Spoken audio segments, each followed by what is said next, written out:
Bonjour à toutes et à tous. Merci d'avoir pris place et d'assister à ce FIC Talk. Pendant les 15 prochaines minutes, nous allons évoquer le sujet de la surface d'attaque et de la protection de votre écosystème numérique. Je suis Pierre-Étienne Berbet, je fais partie des équipes avant-vente chez CrowdStrike France. Et si jamais, à la suite de cette réunion, à la suite de cette session, vous aviez encore des questions, nous sommes au stand G23, juste en sortant à droite. Vous verrez le gros stand en rouge. Vous pourrez nous y retrouver et nous ferons un plaisir de vous accueillir. Voici l'agenda pour notre session et les 15 prochaines minutes. On va débuter par la définition de ce qu'est une solution de ASM, puisque c'est de ce dont il s'agit aujourd'hui. Pourquoi et comment une telle solution est importante pour protéger votre organisation. On fera ensuite un rapide quiz autour de ces enjeux. Et nous évoquerons comment CrowdStrike et sa solution de ASM Falcon Surface, puisque c'est son nom, peut vous aider dans cet objectif. Enfin, on terminera sur une rapide vidéo de démo afin de vous montrer les gains opérationnels que vous pourriez tirer de Falcon Surface. Tout d'abord, voici la définition officielle issue des deux grands cabinets d'analyse que chacun connaît pour définir ce qu'est le ASM. Le ASM, c'est l'acronyme d'External Attack Surface Management. En résumé, un EASM fait référence aux méthodes et aux processus qui sont utilisés pour découvrir les assets qui sont exposés sur Internet, mais aussi les vulnérabilités ou les risques qui sont associés à ces assets, et surtout qui pourraient être exploités par des adversaires. Ça peut représenter aussi bien des serveurs qui sont exposés, des informations d'identification ou des erreurs de configuration de service cloud, par exemple. D'une manière générale, on va considérer un asset comme étant une adresse IP publique appartenant au client et qui va porter des services et qui serait accessible depuis Internet, d'une manière volontaire ou non.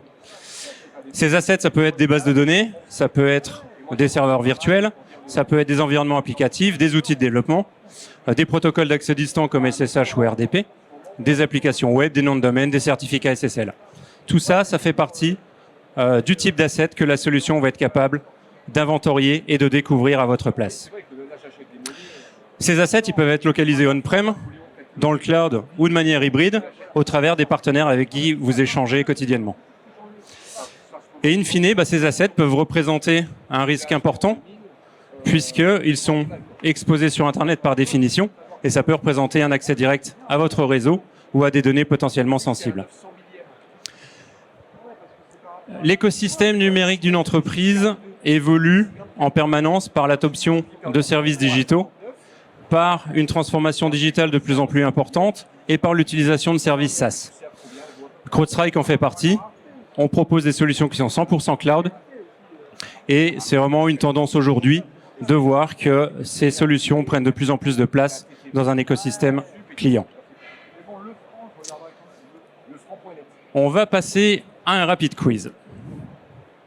À votre avis, quel est le pourcentage d'organisations qui a déjà subi une attaque dont l'accès initial aurait été réalisé depuis un asset inconnu? Levez la main pour ceux qui pensent à 25%. 41, 52, 69. Ouais, c'est à peu près... il y a plus de 52, mais la bonne réponse était 69%. 69% des entreprises ont déjà subi une attaque initiée depuis un asset inconnu. Ensuite, à votre avis, combien de nouveaux assets, donc en gros, combien de nouvelles adresses IP publiques portant des services exposés sur Internet, notre solution Falcon Surface découvre-t-elle par semaine? Réponse 1, 160 millions. Réponse 2, 120 millions, 85 millions ou 50 millions. Qui opte pour la première réponse? 120? 85? 50? C'était bien 160 millions.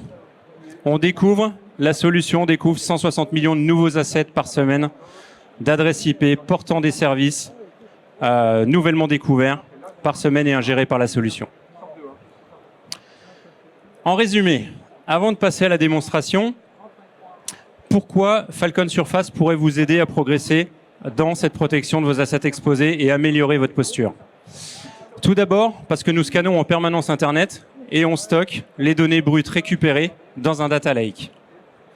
Ensuite, ce que nous allons réaliser si un client souscrit à notre solution ou souhaite l'évaluer, nous allons réaliser ce que l'on appelle un DFG, un Digital Footprint Generation. Ça va être notre capacité, à partir de ce data lake et de ces données brutes, de tenter de découvrir tous les assets qui vous appartiennent. Et pour ce faire, on n'a besoin que d'un nom de domaine. Donc vous venez nous voir, vous nous dites je voudrais évaluer votre solution. On va partir de votre nom de domaine et à partir de là, on va avoir une centaine de chemins de découverte qui vont nous permettre de découvrir vos différents assets qui seraient exposés sur Internet. On va passer bien sûr par des résolutions DNS, identifier les serveurs DNS qui hostent vos noms de domaine et par tout un tas de mécanismes, tenter de découvrir votre écosystème numérique. Tout ce dont nous avons besoin, donc, on a vraiment une approche Zero Touch, très facile, en quelques heures ça peut être mis en place, on a juste besoin d'un nom de domaine pour débuter cette découverte. Enfin, CrowdStrike, c'est une plateforme SaaS, nous avons été créés il y a une douzaine d'années, et Falcon Surface, notre solution de ASM, est issue d'un rachat d'une société qui s'appelait Reposify.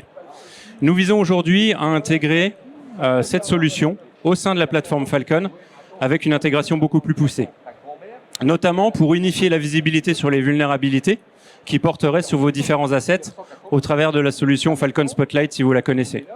Le but, c'est connaître les vulnérabilités présentes sur vos endpoints, c'est notre savoir-faire premier, sur vos différents workloads, et d'avoir aussi cette vue unifiée sur vos assets qui seraient exposés sur Internet. C'est aussi de bénéficier de la priorisation de remédiation selon l'exploitabilité d'une vulnérabilité. Cela, c'est pour faire le pendant avec notre Threat Intelligence et de savoir que lorsqu'une vulnérabilité est présente, elle est potentiellement exploitable par des acteurs. Notre Threat Intelligence sait, quand les acteurs s'intéressent à vous, ils vont prioriser l'exploitation de certaines vulnérabilités. Nous avons cette connaissance et on est capable du coup de vous aider dans la priorisation des opérations de remédiation en vous disant tel CVE est exploité par tel acteur, ça nécessiterait de la patcher en premier. Également enrichir notre gestion d'assets au travers de notre asset graph et la solution Falcon Discover pour intégrer, en plus des assets que nous maîtrisons sur votre écosystème maîtrisé, pouvoir apporter les assets qui sont exposés sur Internet, que ce soit on-prem, cloud ou chez vos partenaires. Nous allons passer à la démonstration qui est une vidéo que je vais commenter.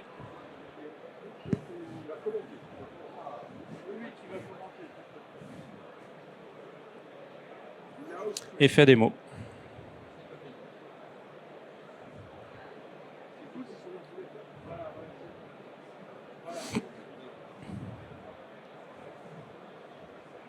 Putain.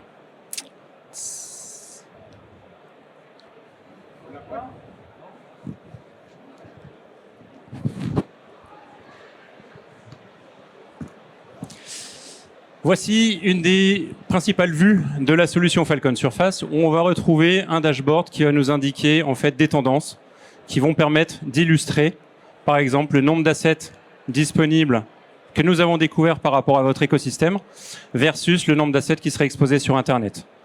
Un scoring que l'on est capable de contrôler et de mesurer dans le temps, et également de pouvoir quantifier par criticité l'ensemble des problèmes ou des vulnérabilités qu'on aurait pu identifier.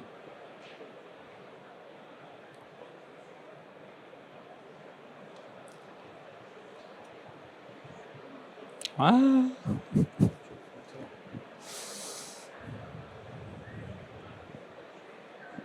On va recommencer. Je vais arrêter de mettre pause. Donc cette vue qui va permettre de pouvoir travailler au travers des tendances. On va ensuite pouvoir basculer dans une overview pour avoir un risque, un scoring global, le nombre d'assets qui sont online ou offline que nous aurions découvert, le nombre de services qui sont exposés, qu'on va pouvoir trier par catégorie dans la partie basse au travers des cercles de couleurs que vous voyez, les couleurs quantifiant un niveau de risque, identifier qu'on a fait référence au travers des web assets sur des serveurs de ZS, sur du Nginx, sur les types d'assets web. De pouvoir les catégoriser aussi sur un périmètre catégorisé comme étant officiel ou non officiel, puisqu'on est capable de découvrir et de dire avec confiance ou non qu'un asset vous appartient ou fait référence à quelque chose qui vous est directement lié. Et nos mécanismes de découverte sont également capables, de ce que vous avez vu juste avant, de construire un écosystème qui est la représentation quelque part juridique de votre entreprise, avec l'identification des filiales et la capacité d'affecter les différents assets aux différentes filiales. Une vue inventory qui va nous permettre de naviguer au travers de toutes les découvertes, catégoriser les assets selon des grandes familles, si les assets font partie du périmètre officiel ou non officiel, le type de protocole, les ports qui sont exposés et également le niveau de criticité observé. On pourra bien sûr naviguer dans les détails que nous avons et les vulnérabilités ou les risques qui ont été identifiés. Travailler au sens filial du terme pour avoir le détail des risques par filiale. Là encore, de pouvoir trier de manière filtrée à l'entité selon différentes catégories. Identifier un risque et avoir le détail, par exemple, que pour une adresse IP qui ici est anonymisée, mais pour des raisons de démonstration, d'avoir le détail des services qui sont portés sur cette adresse IP, de qualifier la vulnérabilité présente sur ce service avec notamment le score CVSS, de pouvoir quantifier l'exploitabilité de la vulnérabilité et vous aider également dans le chemin de remédiation en vous proposant des actions guidées. Également, des filtres seront à votre disposition pour venir obtenir les résultats filtrés selon vos souhaits. Nous avons également la capacité de pouvoir rajouter d'autres sources d'informations. Aujourd'hui, ce que vous avez vu ici, c'était CrowdStrike qui était en découverte pure, mais on pourrait s'appuyer sur des environnements AWS pour venir enrichir ces mécanismes de découverte. J'en suis arrivé au bout de cette présentation. N'hésitez pas à venir nous voir sur le site au stand G23 à droite lorsque vous sortez, si vous souhaitez qu'on approfondisse ces sujets un petit peu plus. Merci de votre écoute. Merci beaucoup. Parfait.